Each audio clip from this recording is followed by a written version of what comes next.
Hi friends, ఒడిశాలోని పూరి జగన్నాథ్ స్వామి ఆలయంలో ఎన్నెన్నో రహస్యాలు దాగి ఉన్నాయి. వాటితో పాటు రహస్యమైన నిధులు కూడా చాలా ఉన్నాయి. ఆ నిధి ఉన్న గదులను కొన్ని రోజుల క్రితమే తెరిచారు. అసలు ఆ నిధి అక్కడికి ఎలా వచ్చింది, ఆ నిధి విలువ ఎంత, ఆ నిధి ఉన్న గదిని ఎన్నిసార్లు తెరిచారు, అసలు ఆ నిధిని ఎవరెవరు దోచుకున్నారు, అసలు ఆ గుడికి ఎవరెవరు ఆ నిధిని దానం ఇచ్చారు, కొద్ది రోజుల క్రితం ఆ నిధి ఉన్న గదిని తెరిచినప్పుడు ఏం జరిగింది, ఇలాంటి విషయాలన్నీ మనం ఈ వీడియోలో తెలుసుకుందాం. ఎవరైనా కొత్తవారు ఈ వీడియో చూసినట్లయితే మన ఛానల్ని సబ్స్క్రైబ్ చేసుకోండి. అలాగే వీడియో నచ్చితే ఒక లైక్ చేయండి.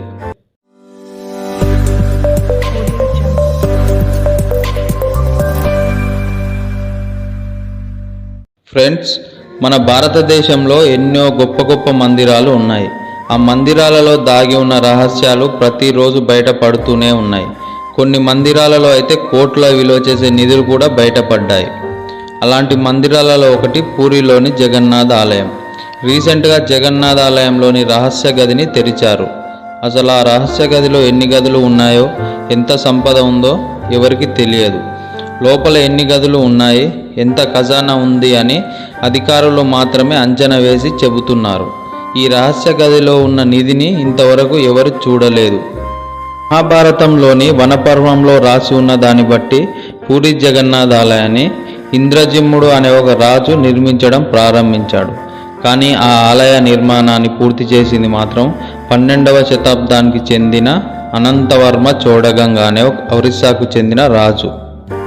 అయితే ఈ ఆలయ నిర్మాణం పూర్తయిన తర్వాత ఈ రాజు ఏం చేశాడంటే, ఈ ఆలయంలో జరిగే ముఖ్యమైన సంఘటనలన్నీ భద్రపరచడం కోసం మండల సంజి అనే ఒక పుస్తకాన్ని పెట్టి దాన్ని రచించడానికి, అలాగే దాన్ని భద్రపరచడానికి కొంతమంది మనుషులను నియమించాడు. జగన్నాథ్ ఆలయంలో జరిగే ముఖ్యమైన సంఘటనలన్నీ సంవత్సరంలో ఒక్కసారిగా రాస్తారు. ఇలా ఈ పుస్తకాన్ని బట్టి ఈ ఆలయానికి ఎవరెవరు విరాళాలు ఇచ్చారు, ఎవరెవరు ఈ ఆలయాన్ని దోచుకున్నారు అనే విషయాలు మనకు తెలిసాయి. అయితే ఈ రత్నభండార్లో రహస్య గదియే కాకుండా చాలా రహస్యమైన 7 సొరంగాలు ఉన్నాయి. ఈ 7 సొరంగ మార్గాలలో 2 సొరంగ మార్గాలను 1964లో కనిపెట్టారు. 3వ సొరంగ మార్గాన్ని 1972లో కనిపెట్టారు. మిగిలిన 4 సొరంగ మార్గాలు ఎక్కడ ఉన్నాయో ఇంకా ఎవ్వరికీ తెలియదు. అయితే ఈ గదులతో పాటు ఆ సొరంగ మార్గాలలో కూడా అంతులేని సంపద నిధి దాగి ఉంది. అయితే ఇక్కడికి ఇంత నిధి రావటానికి మొదటి కారణం గజపతుల సామ్రాజ్యాన్ని సృష్టించిన సూర్యవంశానికి చెందిన కపిలేంద్ర వర్మ అనే రాజు. ఈ రాజు 1434 నుండి 1467 దాకా చాలా రాజ్యాలపై దండెత్తినప్పుడు అక్కడ దొరికిన సంపదను తీసుకొచ్చి అందులో కొంత ఇక్కడ దాచాడు. అతని తర్వాత అతని కొడుకైన పురుషోత్తం దేవ్ కూడా చాలా రాజ్యాలపై దండెత్తి ఈ ఆలయంలో అంతులేనంత నిధిని పోగేశాడు.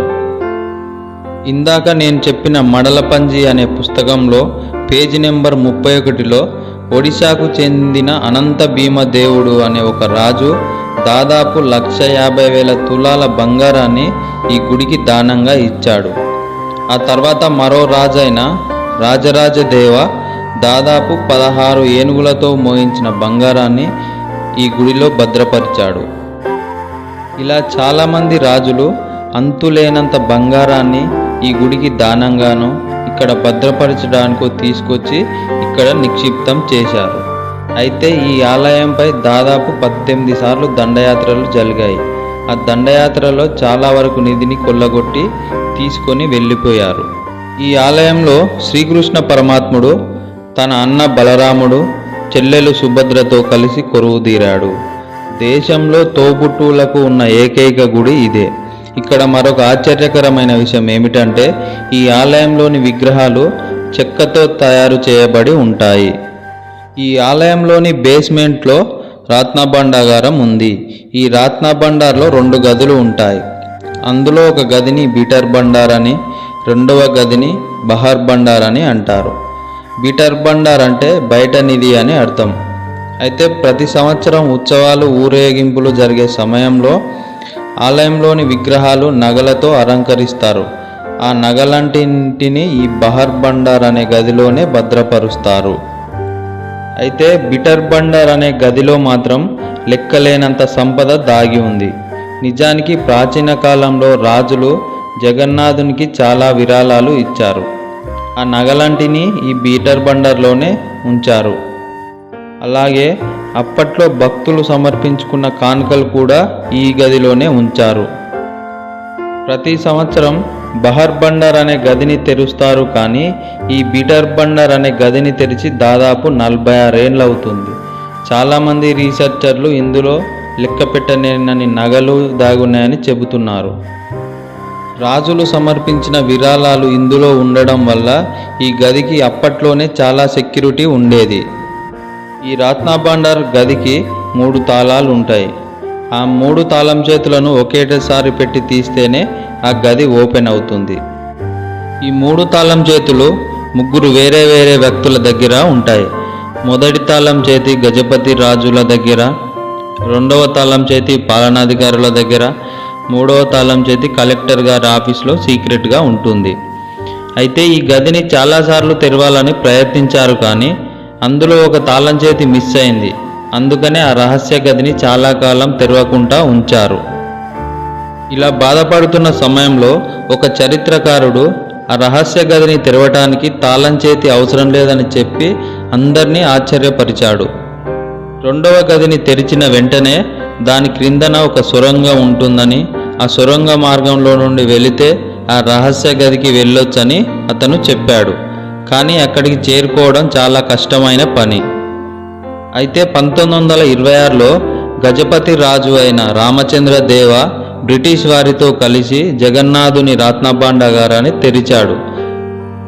అందులో సంపద ఎంతో లెక్కించాడు. అయితే వాటిలో దాదాపు 12 కేజీల బరువున్న చాలా రకాల ఆభరణాలు ఉన్నాయని తెలిసింది.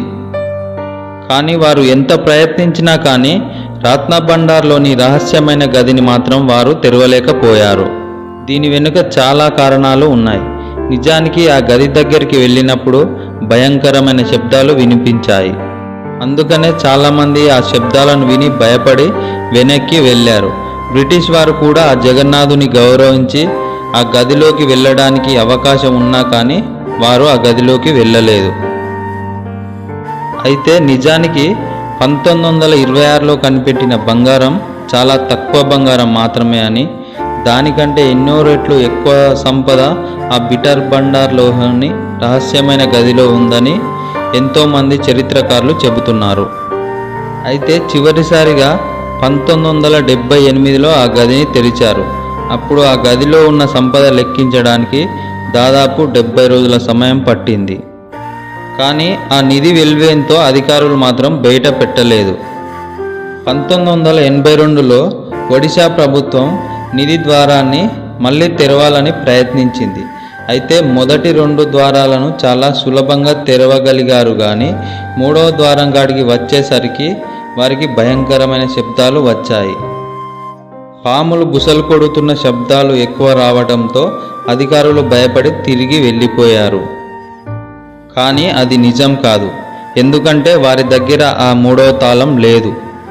తాళం చెవి మిస్ అవ్వడం వల్ల నకిలీ తాళం చెవిని వారు తయారు చేయించారు. కానీ ఆశ్చర్యకరమైన విషయం ఏంటంటే వారి దగ్గర ఆ నకిలీ తాళం కూడా మిస్ అయింది. అందుకనే వారు ఆ ద్వారాన్ని తెరవలేకపోయారు. ఇలా ఒడిశా ప్రభుత్వం మళ్ళీ 1985లో కూడా ఆ ద్వారాన్ని తెరవడానికి ప్రయత్నించింది. ఆ ప్రయత్నం కూడా విఫలమయ్యింది. ఈ 3వ ద్వారం తెరవాలనుకున్న ప్రతిసారి ఇలానే జరుగుతూ వచ్చేది. భాండాగారాన్ని తెరిస్తే దేశానికి జరగరాని అరిష్టం జరుగుతుందని, అలాగే ప్రకృతిలో ఎన్నో వైపరీత్యాలు సంభవిస్తాయని మందిర పూజారులు హెచ్చరించారు. 1955లో మందిరం సంక్షేమం కోసం తీసుకొచ్చిన జగన్నాథ మందిరం యాక్టులో ప్రతి 3 సంవత్సరాలకి ఒకసారి రత్నభండాగారాన్ని తెరిచి మందిరంలోని సంపదను లెక్కించాలని నిర్ణయించారు. 2018లో ఒడిశా ప్రభుత్వం హైకోర్టు పర్మిషన్స్తో కొంతమంది ఆఫీసర్స్ సహాయంతో రత్నభండాగారాన్ని మళ్ళీ తెరవడానికి ప్రయత్నించింది. కానీ ఈసారి కూడా ఒడిశా ప్రభుత్వానికి మళ్ళీ నిరాశ మిగిలింది. ఆ మూడవ తాళం లేకుండా గదిని తెరవడం అసాధ్యమని వారికి అర్థమైంది. కానీ వారు ఆ గది కిటికీని తెరిచి చూసినప్పుడు ఆ గోడలు పూర్తిగా పాడై ఉండడం వారు గమనించారు. వీలైనంత త్వరగా దాన్ని బాగు చేయకపోతే మందిరం ధ్వంసమయ్యే అవకాశం ఉందని వారు గమనించారు. ఇది జరిగిన కొన్ని సంవత్సరాలకు ఆ డూప్లికేట్ తాళం అనేది దొరికింది. అసలు ఆ మందిరం గురించి పూర్తి ఇన్ఫర్మేషన్ తెలుసుకోవడం కోసం ఒక వ్యక్తి రైట్ టు ఇన్ఫర్మేషన్ యాక్ట్ను ఉపయోగించి ఆ మందిరంలోని 3వ గదిని ఎప్పుడు తెరుస్తారని ప్రశ్నిస్తూ ఒక అప్లికేషన్ పంపించాడు. దానికి ఆ ఆఫీసర్ స్పందిస్తూ ఆ గదిని తెరవడం మా చేతుల్లో లేదు. ఈ విషయాన్ని ఆలయ కమిటీకి తెలియజేస్తాం. కమిటీ తీసుకున్న నిర్ణయాన్ని ప్రభుత్వంతో చర్చించి మాత్రమే నిర్ణయం తీసుకోగలమని అతడు చెప్పాడు. చివరికి 2024 ఆగస్టులో రాత్నాబండాగార ఆలయ గదిని తెరవాలని ఆలయ నిర్వహణ కమిటీ నిర్ణయించింది. దానికి ఒడిశా గవర్నమెంట్ కూడా సపోర్ట్ చేసింది. అయితే వారు ఆలయానికి ఎటువంటి డ్యామేజ్ జరగకుండా, సాంప్రదాయానికి ఎటువంటి లోటు జరగకుండా లోపల ఉన్న గదిని రిపేర్ చేయాలని సూచించింది. కానీ నిర్ణయించిన డేట్ కంటే ముందుగానే 14th జూలై 2024 ఆదివారం మధ్యాహ్నం 1:28 ఆ గదిని అధికారులు తెరిచారు. అయితే వారు ఆ గదిలోని కొంచెం నిధిని లెక్కపెట్టగానే సూర్యాస్తమయం కావడంతో ఆ నిధిని అక్కడే వదిలేసి ఆ గదికి తాళం వేసి వచ్చారు. మళ్ళీ 3 రోజుల తర్వాత అంటే గురువారం రోజు ఆ నిధిని అంతా 6 చెక్కపెట్టెలలో నింపుకొని హై సెక్యూరిటీ ఉన్న స్ట్రాంగ్ రూమ్లోకి తరలించారు. అయితే వీరు తెచ్చింది కొంత నిధి మాత్రమే. వీరు బయటికి తేని నిధి చాలా ఉంది. అయితే ఈ నిధి విలువ ఎంతో తెలుసుకోవాలంటే ఇంకా కొన్ని రోజులు వెయిట్ చేయాల్సిందే. ఎందుకంటే దాదాపు 46 ఏళ్ల క్రితం తెరిచినప్పుడే ఈ నిధిని లెక్కించడానికి 70 రోజుల సమయం పట్టింది. ఇప్పుడు ఎన్ని రోజులు పడుతుందో వేచి చూడాలి. అలాగే మీలో ఎంతమంది శ్రీకృష్ణ పరమాత్ముని భక్తులు ఉన్నారో ఒక్కసారి కామెంట్ సెక్షన్లో జై శ్రీకృష్ణ అని కామెంట్ చేయండి. అలాగే వీడియో నచ్చితే లైక్ చేయండి. మన ఛానల్ని సబ్స్క్రైబ్ చేసుకోండి.